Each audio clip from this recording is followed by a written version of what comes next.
Hello and welcome to VNUN. This is session 22 of Tele 9 and ERP 9, Service Text in Tele ERP 9. Topics to be covered: Service Text, Adjusting Credit, Input Credit, Service Text, Flowchart with example, Assessable Value, Abatement, Expense, Payment of Service Text, Filing Service Text Return.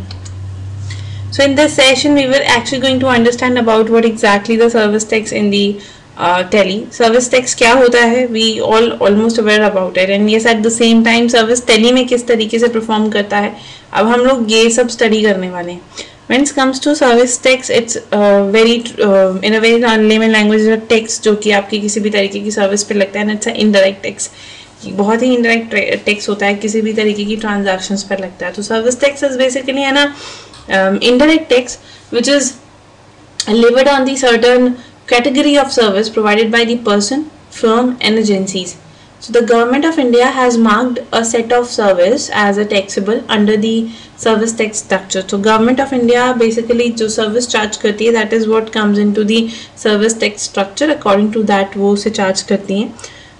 The seller provider service and responsibility of paying the service tax to the government rests with the sellers. So seller provide a service and they take the responsibility also for paying the service tax to the government rest with the sellers. As we specified, service tax is basically applicable on 102 categories of service. 102 categories of service per charge किया जाता है. At the same time, a few of listed service has been abatement also. बहुत ही ऐसी services होती हैं जिसके अंदर abatement facilities हैं. Service tax returns are to be filed by the commissionerate at service tax for the fiscal half yearly और fiscal policies में वो पे किया जाता है on the basis of commissioner. And yes, a person or a firm provide the service tax that comes under the service tax category has to be pay a service tax. जो भी servicing categories के अंदर आता है, जो भी service जो है एक कैटेगरी के अंदर आती हैं, उन्हें वो सर्विस टैक्स पे करना ही करना है. तो service tax is to be shown separately in the invoice and is payable based on the payment realized and not on the total amount shown in the invoice. पहली बात, service is very much separate from the invoice. Service tax जो है हमारे invoice से बहुत ज़्यादा अलग होता है. हम कभी भी इनवॉइस पेमेंट पर सर्विस टैक्स को चार्ज नहीं करते हैं, हमेशा ये पेबल अमाउंट पर चार्ज होता है, यानी कि जो एंड टोटल अमाउंट होता है उस पर वो चार्ज किया जाता है. Service tax is basically what when you buy a service that fall under the service tax category. जो well the service tax credit based on the payment made. That means अगर आप किसी भी तरीके की सर्विस को अवेल करते हो और उस सर्विस को अवेल करने के बाद अगर किसी भी तरीके की आप ये कह सकते हो कि पेमेंट जो आप दोगे उस पर सर्विस टैक्स रहेगा rather than another charges. So you pay the service tax on the service that you sell and get the credit on the service tax payable when you buy a service. That is what you pay a service tax. आप service tax हमेशा service पे pay करते हो, जो भी आप cell करते हो और जो भी आप बाय करते हो उस पर you actually work on the credit on the service tax payable. So आप अगर कुछ बाय कर रहे हो तो it's always a credit on the service tax. अगर आप सेल आउट कर रहे हो तो that comes into the service tax. So that is two different things which you must keep in the mind. Then other is adjusting credit.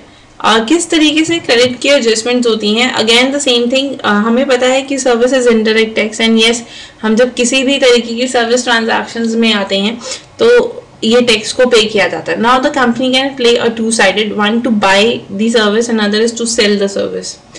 So when paying a service tax on the sale of service that comes under the service tax category.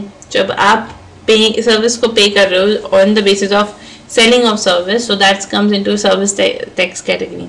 You can adjust the service tax credit availed on the purchase of service also.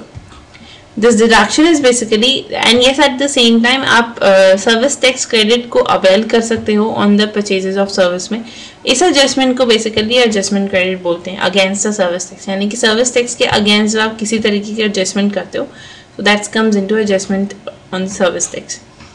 The difference between the service tax that you have to pay for selling the service and service tax credit on the purchase that can be adjusted as the payable service tax. Now what is input credit? Input credit is what? Sales tax that is adjustable against the service tax credit is also called the availing input credit. That means that is what the any kind of service tax in the sales service tax that is adjustable, जब वो adjust होता है against the service tax credit, यानी कि जब आपने किसी तरीके की परचेजिंग्स की उसके साथ अगर एडजस्ट होता है तो उसको अवेलिंग इनपुट क्रेडिट बोलते हैं. Now this is what the service tax flow chart with example. That is what ABC courier service है. Yes, at the same time that service have a customers and 1 2 3 telephonic company जो है उसका एक हम ये बोल सकते हैं कि उसका पार्ट डीलर है. So in that case, now in this we can see that अब 3 पार्टीज यहाँ पर अकर हो रहे हैं जो कि सर्विस टैक्स का फ्लो आपको बताएंगे. This is what ABC company sell a courier service to customer. जब उसने उस सामान को कोरियर कंपनी को बेचा तो डेफिनेटली कस्टमर उसको सर्विस टैक्स पे करेगा. That is what ABC courier has to pay a service tax of ₹250 for the service provider. अब ये क्या पे करेगा 250 सर्विस यहाँ पर. अब ABC courier service is what basically ABC considered to buy a telephone service from 123 telephonic service. Now I am taking this service from telephonic company. Now I have to pay the tax to them also. Now this is what ABC courier get ₹145 credit on service tax, right? So service tax paid on a service provider is ₹250. I get a credit on the telephonic is 150. So total service tax जो कि पे करना है that is 105. This is what the transaction. अब 105 service tax जो है वो इसको पे करना है, right? और ये दोनों तरफ से बैलेंसिंग था तो इसीलिए जिससे ये खरीद रहा है उसके लिए ये क्रेडिट ऑन सर्विस है, जिसे ये बेच रहा है वो सीधा सर्विस टैक्स है. Clear?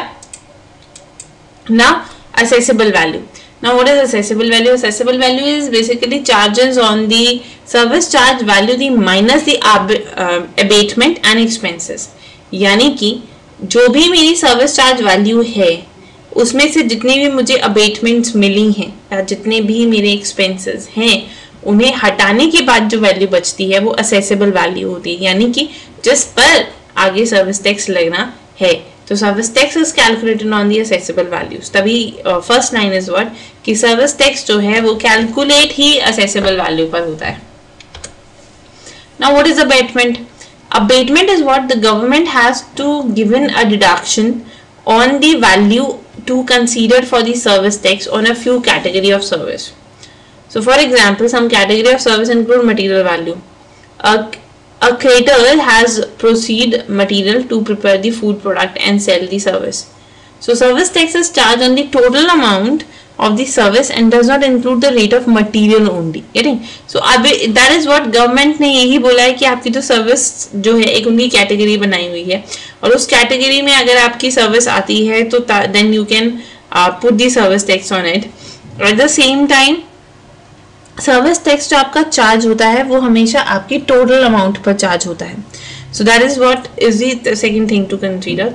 Then this deduction from the service charges to be considered as the say service tax. जब हमारा जो टोटल अमाउंट होता है, टोटल अमाउंट पे हमारा चार्जेस लगा, उस टोटल अमाउंट पर अगर हमें किसी भी तरीके की जो रिलैक्सेशंस होती हैं that comes into the abatement, यानी कि abatement is either a percentage of a service charge. We can state this by an example. For example service charge जो है जो मतलब जो वैल्यू जो डिफाइन की गई एक प्रोडक्ट की वो थी 10,000. अब अबेटमेंट उसके अंदर है 30%, यानी कि 10,000 का 30% हुआ 3,000. Now the accessible value is what 7, यानी कि अब जो भी आपका टैक्स लगेगा that would be on the 7,000. 7,000 आया कहाँ से? 10,000 minus 3,000. So service tax at the rate of 10% on the 7,000. तो आपका सर्विस टैक्स हो गया 700 rupees. Now expense is what, जब हम लोग किसी भी तरीके के एक्सपेंसेस आकर करते हैं जिस पर हमें किसी सर्विस टैक्स को देना होता है। Expense can be deducted from the total service charges. Expense जो है वो डिडक्ट होते हैं from the total service charges to get the taxable amount.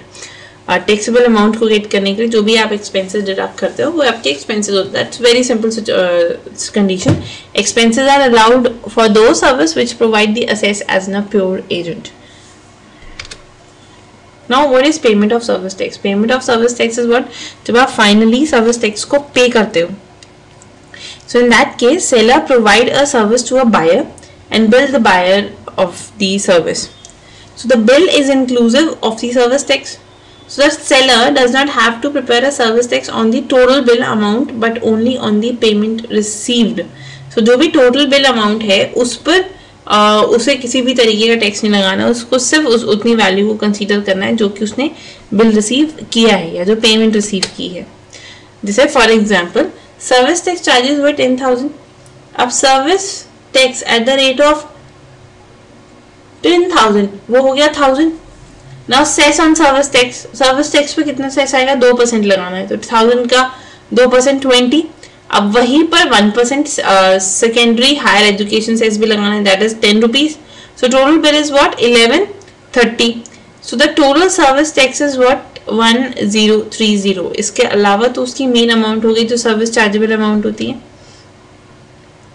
Now service tax in case of a part payment received, जब हमें किसी भी तरीके की पार्ट पेमेंट रिसीव्ड होती है तो उसमें कैसे सर्विस टैक्स लगता है।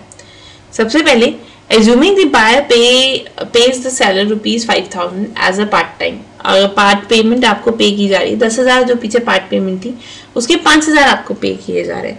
So the service tax payable for the payment received is calculated as given below। किस तरीके से वो जो पूरी पेमेंट है टैक्स की वो कैलकुलेट होती है।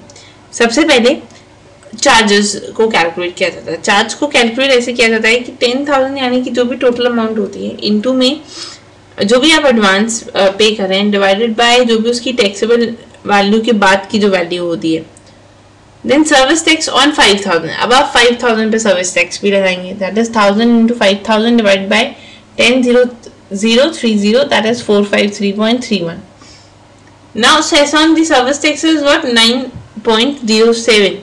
सो secondary cess of the service tax is rupees 10 into 5,000 divided by 11,030, that's equal to 4.53।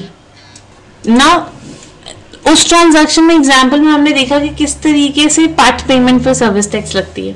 Now service tax is payable only on the value of a payment received by the seller and not on the gross amount charged on the bill. आपकी जो भी total amount होती है उस पर हमेशा service tax जो है वो पे किया जाता है, वो कभी भी ग्रॉस अमाउंट पर पे नहीं किया जाता। And when the advance is received, service tax to be calculated on such advance and not to be paid on the and paid to the government. At the same time, आपको अगर किसी भी तरीके की एडवांस पेमेंट मिलती है जैसे कि पिछली स्लाइड में हमने देखा, तो उसमें एडवांस पर भी आप सर्विस टैक्स लगाते हो और वो टैक्स जो है गवर्नमेंट को पे किया जाता है।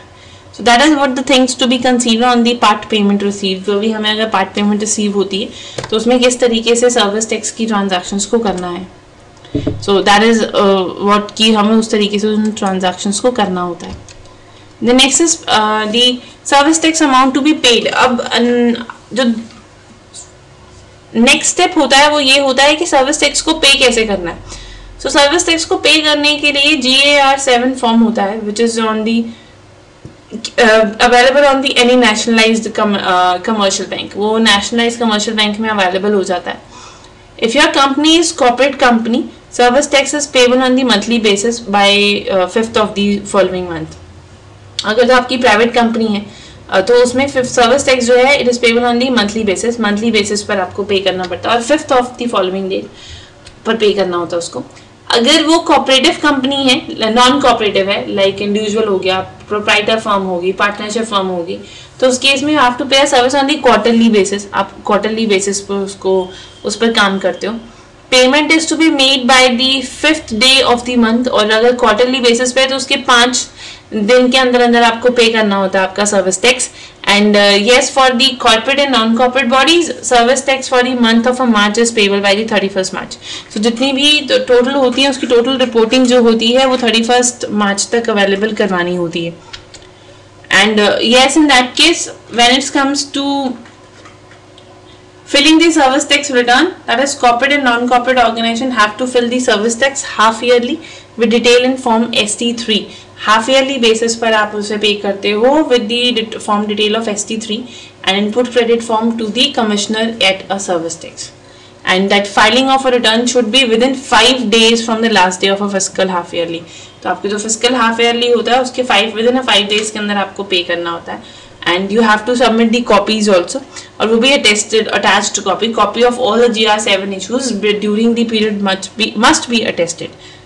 So that is what कि आपका GRF फॉर्म जो की जो कॉपीज होती हैं उसमें ज़रूर अटैच्ड होनी चाहिए आपकी फाइलिंग रिटर्न्स के अंदर. So that is what we get the understanding about कि हाँ हमें किस तरीके से सर्विस टैक्स की रिटर्न्स फाइल करनी होती हैं. So yes, there are few questions which you have to do it yourself. First is how to file the service tax. Service tax को किस तरीके से फाइल किया जाता है, and what are the abatements क्या होती हैं. So yes, this is all about for the today's session. We are winding up here. Thank you so much. Happy learning. We learn.